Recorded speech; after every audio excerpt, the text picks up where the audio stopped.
So, Tower of God did something that usually sucks or is honestly not that great at best in a lot of shows, which is the moment with our boy Wangnan at the end. He is a feisty boy, and he's ready to kill because of what happened to Nia. And honestly, that rage, that ferocity, to have it then toned down to saying, I'm not going to be like you, I'm going to change my ways. Like, in most shows, I actually don't have a lot of issues with it, but I usually am not the type of person to be like, damn, that's such a great scene, I'm so proud of him for not killing. It's more of like, okay, yeah, I get it, but it is what it is. But I often see in the anime community people rant and rave about how, like, it's the dumbest thing ever, like, this type of person will never change, why are you going the high road when trying to go the high road is normally going to bite you in the ass.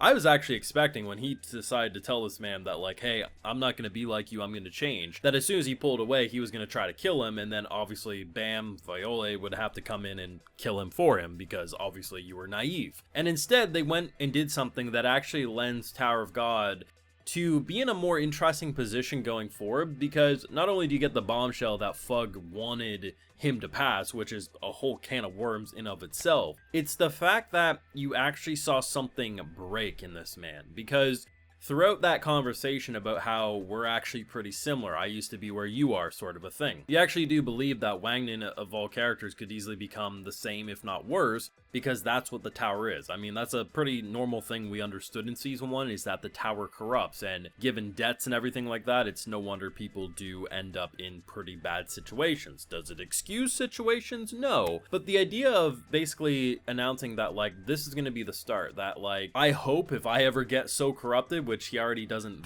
really think that highly of himself, that people would give him that way out as well. And the idea of wanting to scale the tower and bring about that change and being the change he wants to see, like becoming the devil and almost siding with the devil, is such an interesting way that they handle that entire situation. And in most shows, I think a lot of people would come out saying that sucks, but I'll actually be shocked if most people don't actually kind of appreciate the way Wangnan handled that entire situation and actually did something that was actually quite compelling. Now, of course, I do have full live reactions over on Patreon. If you want to see my full and good thought to any of these Tower God episodes, it's going to be over there exclusively. So, this season of Tower God isn't perfect by any stretch of the imagination, if I'm being honest, but it's something that does have my interest. And honestly, the surprising thing for me is the thing that has my interest the most is a character that got introduced.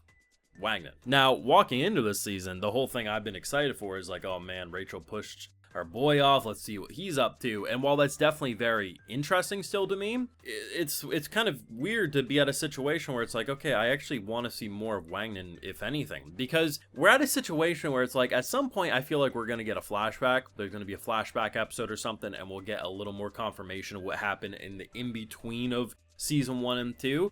But the unfortunate thing about this season for me, and I'm going to be honest, okay? I'm going to be brutally honest. I don't think this season's anywhere close to perfect, and I wouldn't say it has the same level of excitement as season 1 does for me. Now, that's going to ruffle some feathers for some people, but I'm going to be honest. The big thing that I have an issue with when it comes to this season, after now watching a month of this show, 4 episodes, is that it almost feels like it acts like we've known characters longer than we have. Now, if this was coming off the heels of season 1 and we're still interacting with characters or, relationships from season 1, it'd be a little different, but I didn't actually care about that death, if I'm being honest. Cared in the way that it clearly affected characters, and I was like, okay, that's good emotional storytelling there.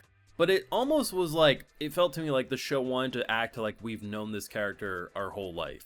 And it'd be different if this happened at like episode 8 or something and we've actually built months of like character building. And yeah, we've had a couple slice of life moments even in the previous episode, but it's like, we actually didn't know a lot.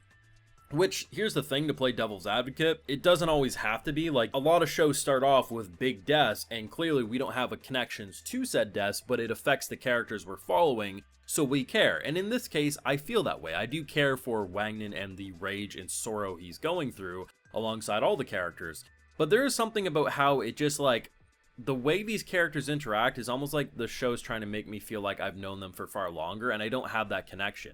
For me, the thing that is selling me on watching season 2 is the whole Viola plot and Wangnan's plot, and why Fug wants to let this boy rise up the tower, where he'll go as a character. He's probably one of, if not the most fascinating characters that I can recall in Tower of God. Granted, it's been a hot minute since I watched season 1, and obviously I'm excited with the cliffhanger. It's not really cliffhanger, but little tease of what we could see next week. But at the end of the day, this Pokemon Master is just so fascinating. But if I'm being 100%, I don't really care about any of the other characters so far. If they get shot, if they do, like, there's some badass moments. A man unleashing a devil in his arm, I think that's pretty badass, and I'm like, okay, I want to see more of that. But if he was to die tomorrow, I'm not going to shed a tear. And that's the thing. Some people are going to say I'm being too harsh, but it's like, I'm just honestly being honest. That it does feel like something's missing with season 2, and I don't think it's the shift in art style that some people are bringing up, or that the animation's bad this season. I mean, the animation, especially when they go into those different moves, looks really, really good to me. I guess in a weird way, it feels like the cast is a little too bloated for me right now, and the more they focus on, I think this is why this scene works so well for me, is that it's really just focusing on Wangnan and his rage and his sorrow, and really focusing in on that.